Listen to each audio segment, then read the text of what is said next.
See what we got. Okay. So let's put this in our preheated oven. Hey, welcome. I'm James Fidler, own Fidlers Ranch, fidlersranch.com. Follow me on Twitter, Instagram, YouTube. Got several videos out there, some meals that I've made for you, and to show you how to make. And some of them are on the cheap side, and some of them are just, they're all delicious. And so we got something, a treat for you today that I think you're really gonna like. So let's get started.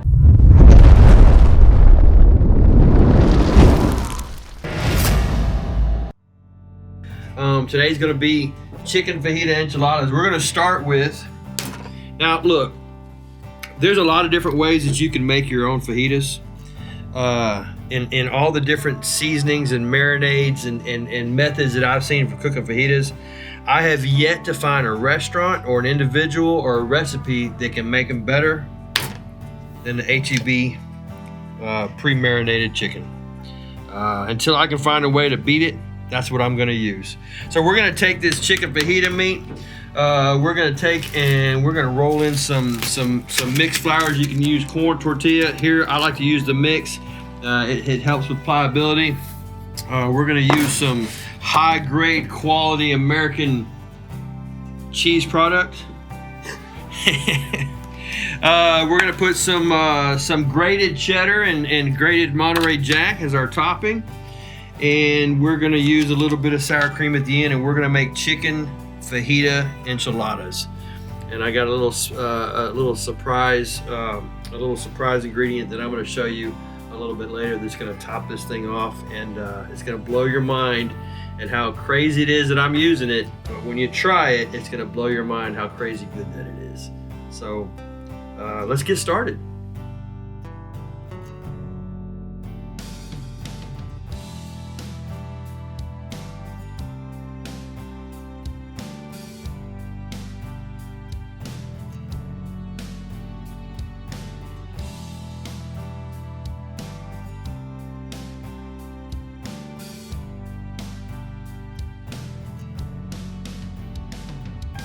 Hey, we'll get started by warming some of these up.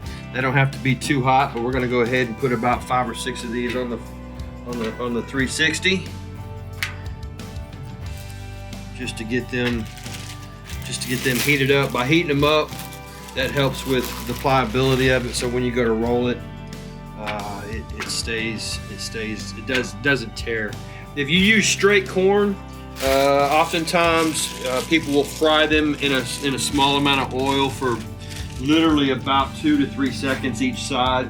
Doesn't take much. So with these being a corn flour mix, just heating them up on the griddle should be good.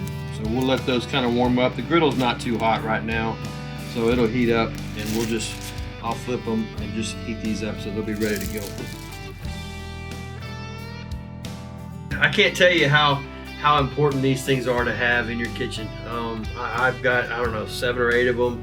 I wish I had a couple dozen. They're just so handy to have. And so anyway, so let's get started. We've got our chicken thighs here. Like I said before, this right here this is just amazing when it comes to the pre-marinade on these chicken thighs. It works so well for not only fajitas, but nachos and enchiladas, and I can't think of it. Well, there's so many other things. Whether you put it on top of Alfredo, chicken Alfredo, it just works for everything. And they've got the breast version, and this is the dark meat, which is, for this meal here, I prefer the dark meat, the thighs. So we're gonna use these today. Got our grill heated up. I cleaned it off, and it is ready to go. It is nice and hot, as you can tell by the sizzle. Look at that. It's just amazing. That is just amazing.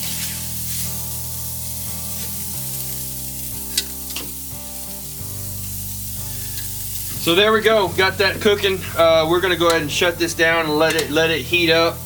Cook that to about an internal temperature of 165 degrees. Actually, we're gonna probably cook it to about 160. 155 to 160 because it's going to heat up again is when we cook the enchiladas. But the other reason why I usually cook to about 160 is the temperature is going to continue to rise after you bring it off the heat. So this gives it a chance to continue to cook and keep you from overcooking it. If you cook it at 165, you take it off, it rises 5 more degrees. Even it's going to take you to being overcooked. So we're going to go ahead and let that get that Maillard reaction going. Add that flavor, and we'll see you back here in a few minutes.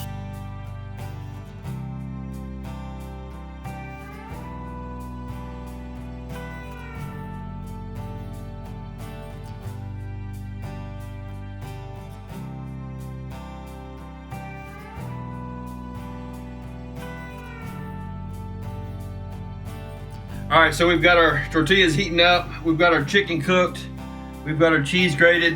We've got our beautiful American-made product there. I typically stay away from processed. Don't fool yourself. That is not processed. That is real Velveeta cheese. But the ingredient that I wanted to pull out for you guys tonight, I tell you what. When you take this bad boy right there, Wolf brand chili, no beans, and you water this down to where it's the consistency of a typical gravy that you pour over an enchilada. I'm telling you, it's the right taste, it's the right texture every time. I don't know how many times you've ever been to a restaurant where they make their own enchilada sauce. It might be sweet, it might be sour, it might be too thin, it might be too thick. If just something is wrong with it. If you think about where you go to eat enchiladas, you probably get the same enchiladas at the same place every time because you finally found some place that you like, but you can't duplicate it. This right here is a great way to make a really good base sauce that is perfect every time, and so that's what we're going to do today. So let's get started. So, all right, bottom line, we're gonna the argument about chili in Texas, beans, no beans. I think this can says it all for me. This is not the chili that I eat whenever I do eat chili, but I do eat my chili with no beans. And so that's what we're going to do today, is that we're going to make our enchiladas with this, with chili with no beans. Are you kidding me? I do have utensils somewhere here. I did bring them out. Sometimes you just got too much crap to keep up with. All right. Where did I put it? I put it somewhere. It's probably... Look at that.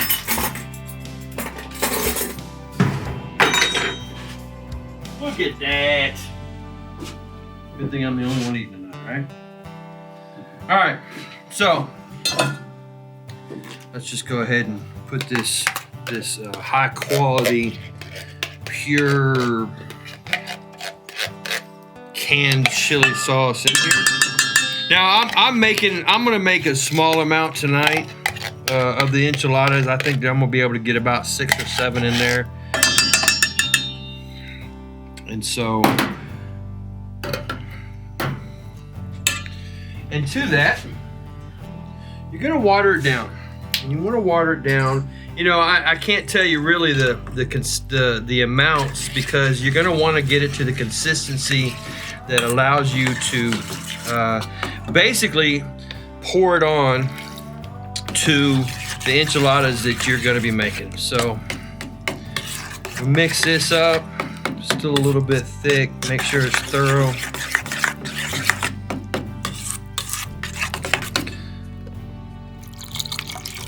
I'll sit here and tell you it's looking good, and you're going to probably disagree with me, but from the concept, or from the perspective of pouring this over our enchiladas, you're going to see it's going to be amazing.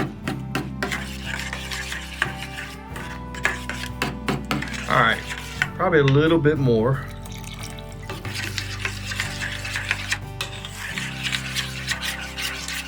I think the biggest problem that people are going to have is they're going to be thinking, along the lines of what did it start as. You know, everybody knows where bread and chili starts at, how the consistency and the thickness. And from that perspective, it's easy to say, oh my goodness gracious, no. But if you were to open up a can of normal enchilada sauce and pour it in a bowl like this right here and spoon it around like you know, stir it around like I'm doing right now, it would have the same consistency and you have no issues with it. I'm just telling you that right now, based off where we started, the taste that we're gonna have from this sauce or this gravy versus something that you opened up out of a can. You know, I was looking at the cans of enchilada sauce today at the store, and there's so many different kinds, and this is perfect. You'll see, I promise. All right, so we're gonna go ahead and start making our enchiladas. We've got our cheese.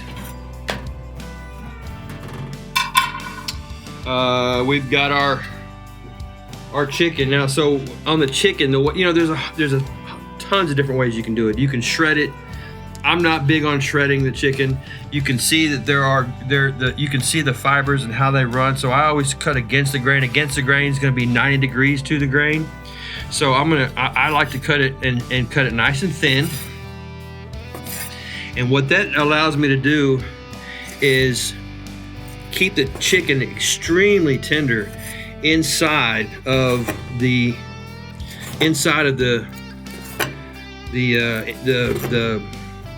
tortillas. And let me just show you. I'm gonna give you a little demonstration here real quick on why cutting against the grain is so important when it comes to making the meat that you're cooking and the proteins that you're cooking nice and tender. So if you can think of the grains inside chicken, and if your teeth were to come in and try to bite this way right here, you're not going to be able to tear that very easily. But if you cut against the grain, and as your teeth come in, they'll find the grain and they'll just naturally sink right through. So if you take this piece right here, and if you see as it pulls apart, it just comes right apart because I've cut against the grain. So that's going to make it really tender whenever we go to bite into. Cut with a fork first of all. Find the grain. I think I see it running this way, so I'll kind of pull it a little bit, and you can see right there. I don't know if we can zoom in, but you can see right there where it's just starting to come apart. And so that's going to be your grain direction, and you want to go 90 degrees to that grain direction. So this might be a short piece, but that's all right. And then we're going to go ahead and make small pieces.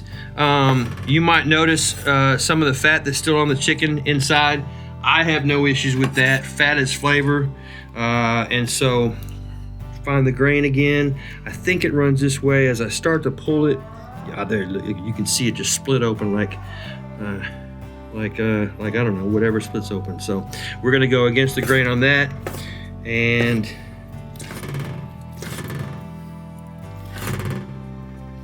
this is gonna be insane. I'm telling you, you just gotta see it and try it just to see how good it really is. So let's see if we've got enough here.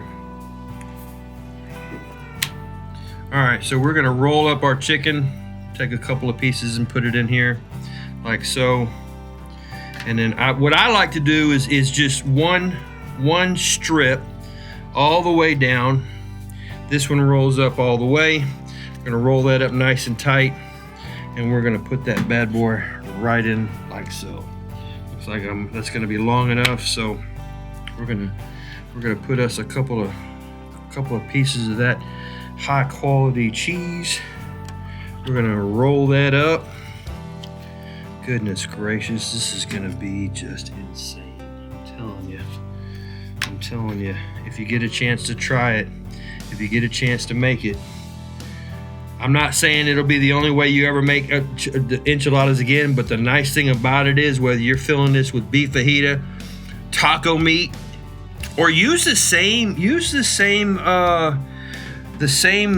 way that you make your current enchilada filler today. I mean, I'm not telling you got to use this right here.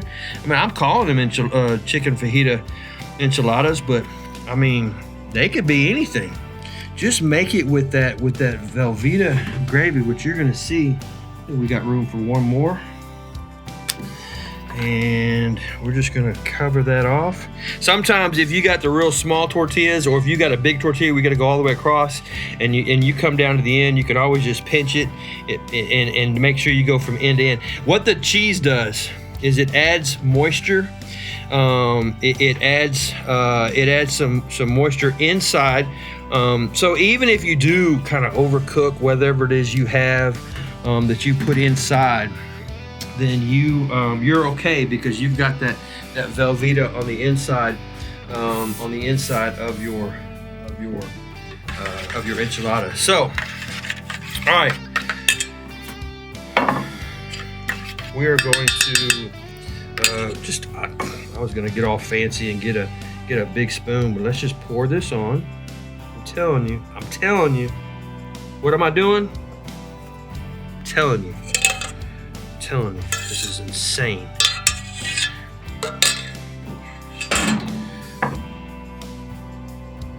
Okay, so there's a little bit of room inside the enchiladas where that's going to kind of settle down. I've currently got my oven going at roughly 300. I think it's 350. I've got a mix here of cheddar and Monterey Jack that I mixed myself. Look, you can use the bag stuff, and if there's a time when I'm going to use the bag, the already grated cheese, it's going to be now. This isn't as big a deal as it is if you've got, as other times. But if I have the time to grate it, I'm going to grate it.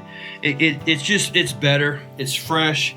It doesn't have the powder coating that they put on grated cheese in order to help it last longer in the bag. So I had an opportunity today to grate it. So that's what we're gonna do. We're gonna put this into an oven. Anywhere from, everything's already cooked. I could eat it right now and it'd be just fine. But obviously we want the cheese to melt. We want the Velveeta cheese inside the enchiladas to melt.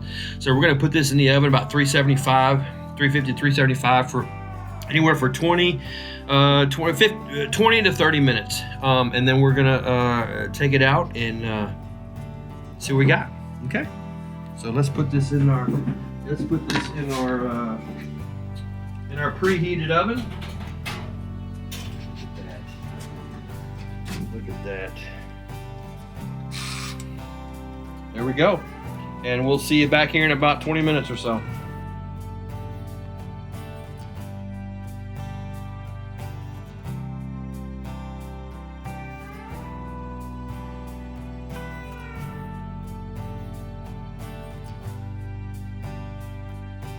All right, here we go, man. I'll tell you what, this has just got heaven written all over it. Let's see if I can get one of these out. Oh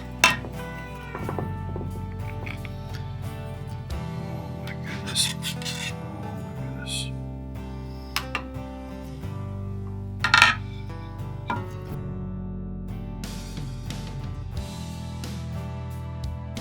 Little chicken enchilada fajita. Little chicken fajita enchilada. Sometimes I say it backwards, but that's all right because it all goes down the same. Man, I tell you what. Look at that. That's just insane. Might be hot. That's all right. Here we go. Are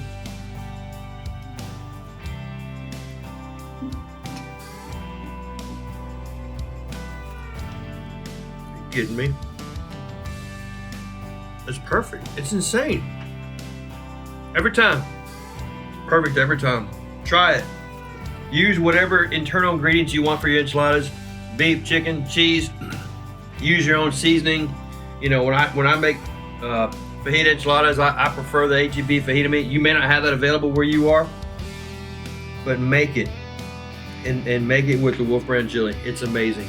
So, and let me know what you think. If you make it, subscribe. Subscribe, but comment below.